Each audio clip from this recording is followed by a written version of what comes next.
ಸಂಸದ ಅನಂತ್ ಕುಮಾರ್ ಹೆಗಡೆ ಮತ್ತೆ ಸಂವಿಧಾನ ಬದಲಾವಣೆಯ ಮಾತನಾಡಿದ್ದಾರೆ. ಈ ಬಾರಿ ಲೋಕಸಭೆ ಚುನಾವಣೆಯಲ್ಲಿ ಬಿಜೆಪಿ 400ಕ್ಕೂ ಹೆಚ್ಚು ಸೀಟು ಗೆಲ್ಲಬೇಕು.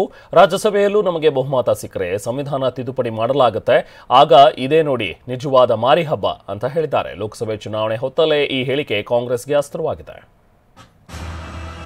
ಲೋಕಸಭೆಯಲ್ಲಿ 2/3 ಮೆಜಾರಿಟಿ, ರಾಜ್ಯಸಭೆಯಲ್ಲಿ 2/3 ಮೆಜಾರಿಟಿ, ರಾಜ್ಯ ಸರ್ಕಾರಗಳಲ್ಲಿ 2/3 ಮೆಜಾರಿಟಿ.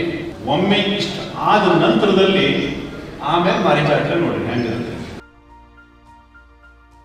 ನರೇಂದ್ರ ಮೋದಿಯವರ ಮಂತ್ರಿಮಂಡಲದಲ್ಲಿ ಮಂತ್ರಿಯಾಗಿದ್ರು. ಸರ್ಕಾರದ ನಿಲುವನ್ನ ಅನಂತ್ ಕುಮಾರ್ ಹೆಗಡೆಯವರ ಮೂಲಕ ಏಳಿಸಿದ್ದಾರೆ ಅಂತಕ್ಕಂಥದನ್ನು ತಾವೆಲ್ಲರೂ ಕೂಡ ಅರ್ಥ ಮಾಡ್ಕೋಬೇಕಾಗ್ತದೆ. ಅನಂತ್ ಕುಮಾರ್ ಹೆಗಡೆ ಬಾಯ್ಬಿಟ್ರೆ ಸಾಕು ಬೆಂಕಿಯ ಮಾತು ಹೊರಬೀಳುತ್ತೆ.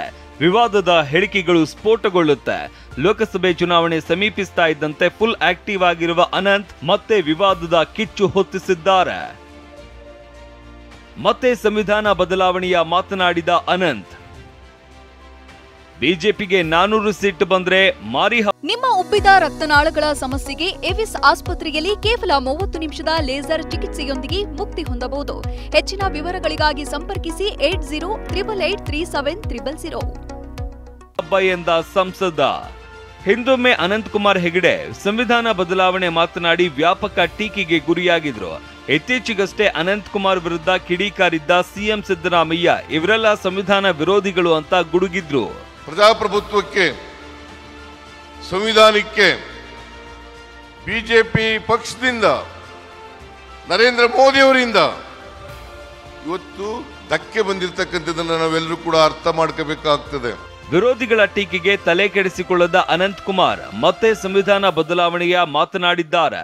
ಉತ್ತರ ಕನ್ನಡ ಜಿಲ್ಲೆಯ ಸಿದ್ದಾಪುರ ತಾಲೂಕಿನ ಹಲಗೇರಿ ಗ್ರಾಮದಲ್ಲಿ ಕಾರ್ಯಕರ್ತರ ಸಭೆಯನ್ನು ಉದ್ದೇಶಿಸಿ ಮಾತನಾಡಿದ ಅವರು, ಕಾಂಗ್ರೆಸ್ನವರು ಸಂವಿಧಾನದ ಮೂಲ ರೂಪವನ್ನೇ ತಿರುಚಿದ್ದಾರೆ. ಹಿಂದೂಗಳನ್ನ ದಮನಿಸುವ ರೀತಿ ಕಾನೂನು ತಂದಿದ್ದಾರೆ. ಸಂವಿಧಾನದಲ್ಲಿ ತಿದ್ದುಪಡಿ ತರೋದಕ್ಕೆ ಲೋಕಸಭೆ, ರಾಜ್ಯಸಭೆಯಲ್ಲಿ 2/3 ಬಹುಮತದ ಅವಶ್ಯಕತೆ ಇದೆ. ಹೀಗಾಗಿ ಬಿಜೆಪಿಗೆ 400ಕ್ಕಿಂತ ಹೆಚ್ಚು ಸೀಟು ಗೆಲ್ಲಬೇಕು ಅಂತ ಹೇಳಿದ್ರು. ಸಂವಿಧಾನವನ್ನ ತಿದ್ದುಪಡಿ ಮಾಡಬೇಕಾದ್ರೆ ಏನು ಮೂಲಭೂತವಾಗಿ ಸಂವಿಧಾನವನ್ನ ಸಂಪೂರ್ಣವಾಗಿ ತಿರುಚಿದ್ರು ಕಾಂಗ್ರೆಸ್ನವರು. ಅದರಲ್ಲಿ ಬ್ಯಾಡದೇ ಇರೋದನ್ನೆಲ್ಲ ತುರುಕಿದ್ರು.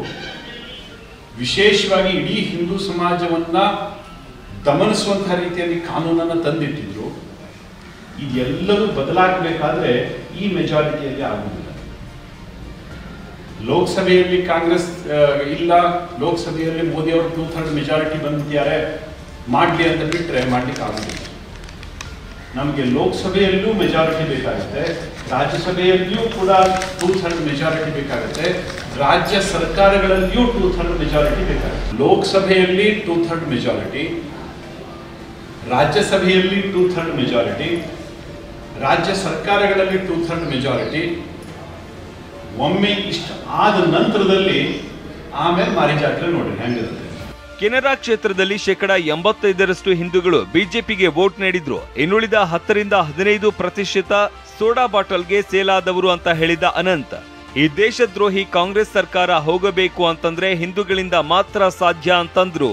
ಒಟ್ಟು ಹಿಂದೂಗಳು ಯಾರು ವೋಟ್ ಮಾಡಿದ್ದಾರೆ, ಈ ಚುನಾವಣೆಯಲ್ಲಿ ವೋಟ್ ಹಾಕಿದ್ದಾರೆ, ಅದರಲ್ಲಿ 85% ಜನ ಹಿಂದೂಗಳು ಬಿಜೆಪಿ ವೋಟ್ ಕೊಟ್ಟಿದ್ದಾರೆ. ಈ ಕ್ಷೇತ್ರದಲ್ಲಿ 85% ಜನ ಹಿಂದೂಗಳು ಯಾರ್ಯಾರೆಲ್ಲ ವೋಟ್ ಮಾಡಿದ್ದಾರೆ ಅದ್ರ 85% ಜನ ಬಿಜೆಪಿಗೆ ವೋಟ್ ಕೊಟ್ಟಿದ್ದಾರೆ.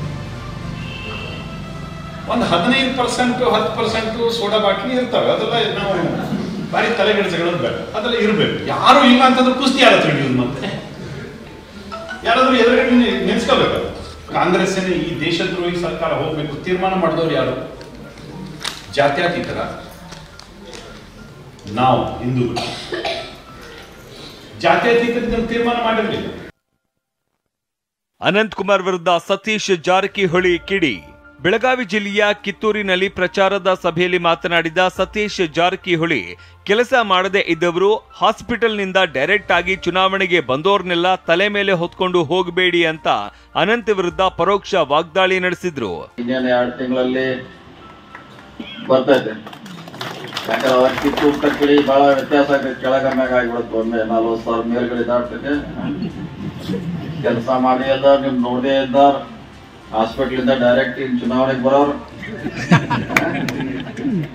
ಅವ್ರನ್ನೆಲ್ಲ ತಲೆ ಮ್ಯಾಗ ಹೊತ್ಕೋಕ ಒಂದೊಂದೇ ಸರಿ ಅವನು ಬೈದು ಇವನು ಬೇದು ಇರೋ ಹಾಗೆ ಗಮನಿಸ್ಬೇಕಾದ್ರೆ ಬೈದ್ರಿಂದ ಪರಿಹಾರ ಆಗೋಲ್ಲ, ಬೈದ್ರಿಂದ ಪರಿಹಾರ ಆಗೋಲ್ಲ. ನಮ್ಗೆ ಕೆಲಸ ಮಾಡಬೇಕು ಅನ್ನೋದು ಗಮನಿಸ್ಬೇಕು. ಚುನಾವಣೆಗೆ ದಿನಗಣನೆ ಆರಂಭ ಆಗ್ತಾ ಇದ್ದಂತೆ ಫುಲ್ ಆಕ್ಟಿವ್ ಆಗಿರುವ ಅನಂತ್ ಕುಮಾರ್ ಹೆಗಡೆ ಮತ್ತೆ ಸಂವಿಧಾನ ಬದಲಾವಣೆಯ ಮಾತನಾಡಿದ್ದಾರೆ. ಇದು ಯಾವ ಸ್ವರೂಪ ಪಡೆದುಕೊಳ್ಳುತ್ತೆ ಕಾದು ನೋಡಬೇಕಿದೆ. ಸೂರಜ್ ಒತ್ತೂರೆ, TV9 ಉತ್ತರ ಕನ್ನಡ.